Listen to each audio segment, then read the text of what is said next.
Puji Tuhan, haleluya. Salam sejahtera di dalam kasih Tuhan Yesus. Kita akan sama-sama merenungkan setiap kebenaran firman Tuhan dalam setiap kehidupan kita. Tema firman Tuhan saat ini saya berikan judul Nazar. Kita sama-sama buka Alkitab kita di dalam kitab Imamat pasal yang ke-27. Kita akan membaca dari ayat yang pertama sampai ayat yang ke-8. Imamat 27 ayat yang pertama sampai ayat yang ke-8. Demikian firman Tuhan. Membayar Nazar. Tuhan berfirman kepada Musa, "Berbicaralah kepada orang Israel dan katakanlah kepada mereka, apabila seorang mengucapkan nazar khusus kepada Tuhan mengenai orang menurut penilaian yang berlaku untuk itu, maka tentang nilai bagi orang laki-laki dari yang berumur 20 tahun sampai yang berumur 60 tahun, nilai itu harus 50 shikal perak, ditimbang menurut shikal kudus. Tetapi jikalau itu seorang perempuan, maka nilai itu harus 30 shikal.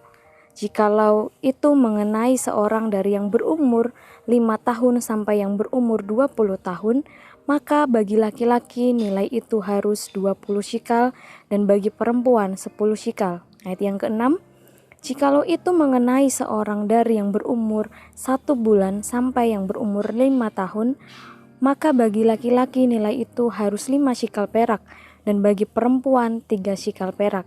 Jikalau itu mengenai seorang yang berumur 60 tahun atau lebih, jikalau itu mengenai laki-laki, maka nilai itu harus 15 shikal dan bagi perempuan 10 shikal. Tetapi jikalau orang itu terlalu miskin untuk membayar nilai itu, maka haruslah dihadapkannya orang yang dinasarkannya itu kepada imam, dan imam harus menilainya. Sesuai dengan kemampuan orang yang bernasar itu, imam harus menentukan nilainya. Puji nama Tuhan. Kita akan belajar mengenai nazar.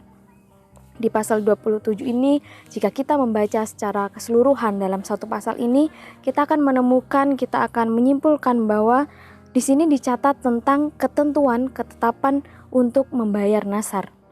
Apa itu nazar? Nazar adalah sebuah janji yang dibuat di hadapan Tuhan dan untuk Tuhan. Sebuah janji yang dibuat dengan sungguh-sungguh, bukan berdasarkan emosi belaka. Di dalam terjemahan bahasa Inggris, nazar ini diartikan sebagai suatu sumpah. Suatu sumpah yang diucapkan di hadapan Tuhan. Di pasal 27 ini mencatat tentang aturan-aturan dalam membayar nazar. Seseorang bernazar dengan memberikan persembahan tertentu sebagai pembayaran nazarnya. Di ayat yang pertama sampai ayat yang ke-8 yang sudah kita baca tadi adalah suatu penyerahan diri sebagai nazir. Menyerahkan hidupnya, menyerahkan seluruh kehidupan pribadinya untuk menjadi nazir Allah, untuk melayani Allah. Di ayat yang ke-9 sampai ayat yang ke-13 adalah membayar dengan mempersembahkan hewan kurban kepada Tuhan. Ayat yang ke-14 sampai ayat yang ke-24 adalah membayar dengan mempersembahkan harta benda mereka.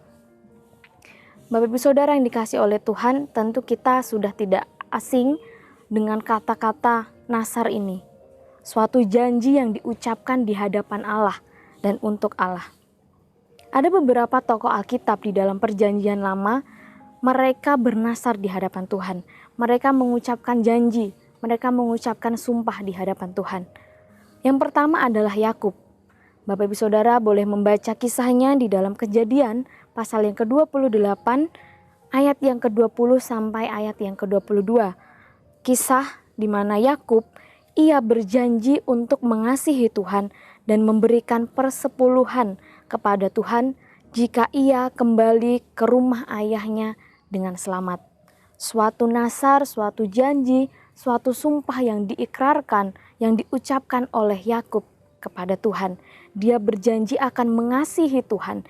Dia berjanji akan memberikan persepuluhan jika ia bisa kembali ke rumah ayahnya dengan selamat. Bapak Ibu Saudara dapat membacanya mungkin satu pasal di dalam Kejadian pasal yang ke-28. Kemudian tokoh yang selanjutnya adalah Yefta. Kisahnya ada di dalam Hakim-Hakim pasal yang ke-11 ayat yang ke-30 sampai yang ke-31. Yefta bernasar, jika Tuhan memberikan kemenangan atas Bani Amon, ia akan mempersembahkan apa yang keluar dari pintu rumahnya. Yang ternyata yang keluar dari pintu rumahnya adalah putrinya sendiri. Suatu janji, suatu nasar yang diberikan, yang diucapkan oleh Yefta kepada Tuhan. Jika Tuhan memberikan kemenangan atas Bani Amon, Yefta mau mempersembahkan apapun yang keluar dari pintu rumahnya, yang adalah ternyata itu adalah putrinya sendiri. Tokoh selanjutnya adalah tokoh perempuan yang sudah sering kita ketahui, yaitu Hana. Di dalam 1 Samuel pasal yang ke-1 ayat yang ke-11. Hana ini adalah perempuan yang mandul, tidak mempunyai anak. Dia berdoa, dia bernasar kepada Tuhan. Jika Tuhan memberikan anak kepadanya, kepada Hana, maka ia akan memberikan anak itu kepada Tuhan untuk melayani Tuhan seumur hidupnya.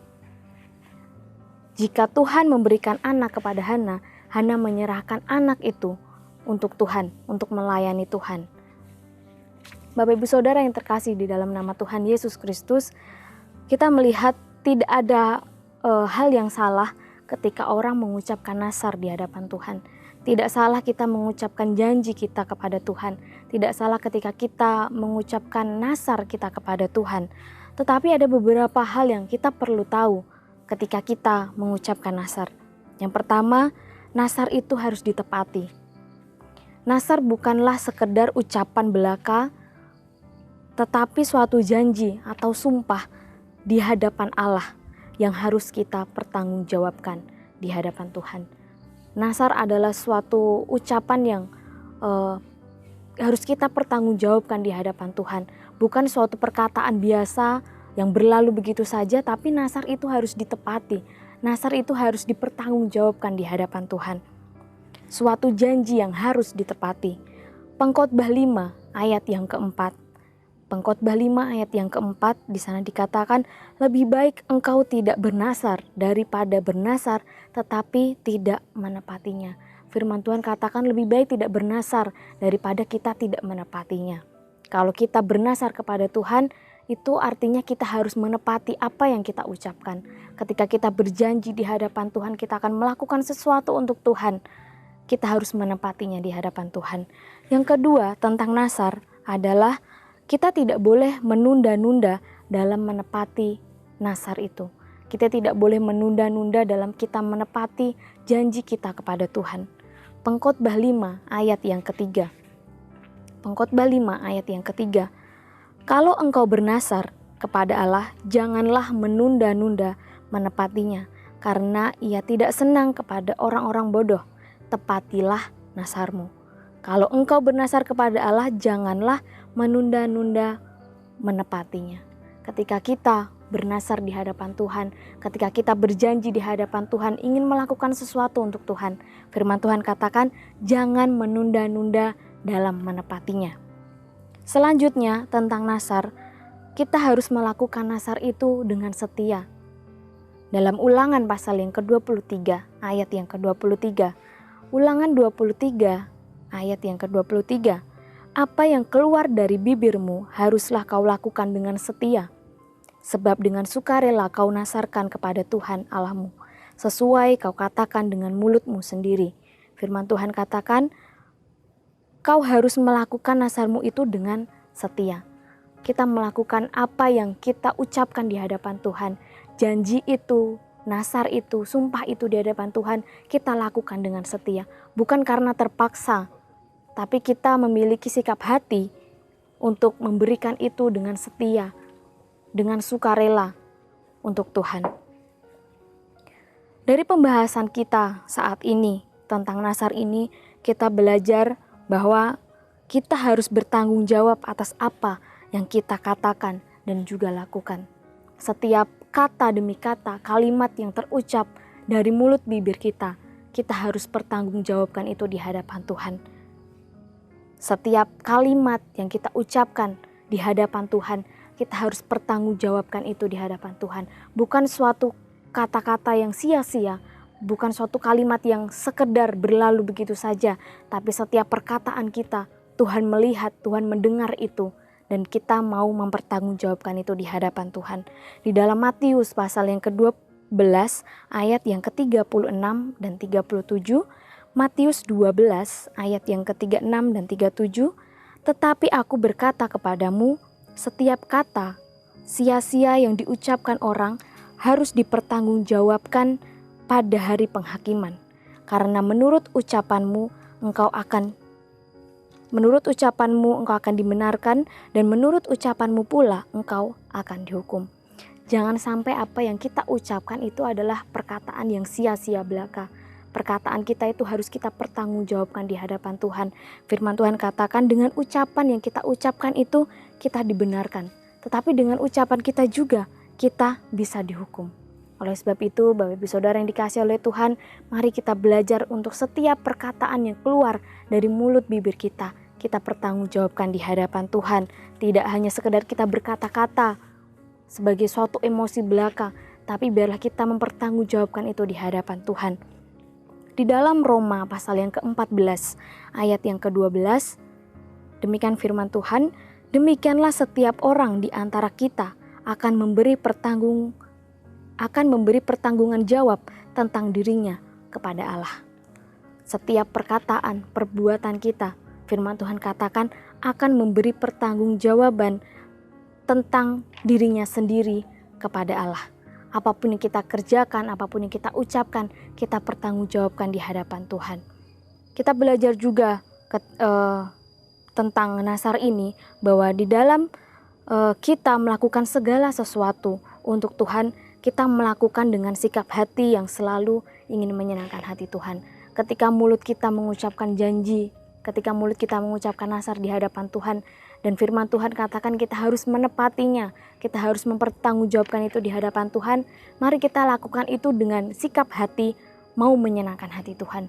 Bukan karena terpaksa, karena tuntutan kita sudah bernasar dan harus menepatinya, tapi dengan sikap hati bahwa kita melakukan itu untuk menyenangkan hati Tuhan. Puji nama Tuhan, biarlah firman Tuhan boleh memberkati setiap kehidupan kita, kembali mengingatkan tentang kita belajar tentang nasar. Setiap janji kita kepada Tuhan, kita pertanggungjawabkan di hadapan Tuhan. Kita lakukan itu dengan sepenuh hati kita untuk menyenangkan hati Tuhan. Puji nama Tuhan, kita sama-sama berdoa. Terima kasih Tuhan, kami mengucap syukur untuk kebenaran firman-Mu yang boleh kami dengar saat ini Tuhan. Belajar dari nasar, kami mau menjadi umat-umat Tuhan yang mempertanggungjawabkan setiap ucapan yang keluar dari mulut bibir kami di hadapan Tuhan. Setiap perkataan, perbuatan kami boleh pertanggungjawabkan itu di hadapan Engkau. Dan kami mau menjadi pelaku-pelaku kebenaran firman-Mu. Kami melakukannya, kami bertanggung jawab untuk menyenangkan hati Tuhan. Terima kasih Tuhan menolong setiap umat-umat-Mu, keluarga GBDI El Shaddai Tuhan, untuk melakukan setiap kebenaran firman-Mu. Terima kasih Bapa. Tuhan, Engkau memerintahkan kasih setia-Mu pada siang hari, dan pada malam hari biarlah keluarga GBDI El Shaddai menyanyikan nyanyian suatu doa kepada Allah. Terima kasih Tuhan, mengucap syukur untuk kebenaran firman-Mu. Dalam nama Tuhan Yesus Kristus, haleluya, amin.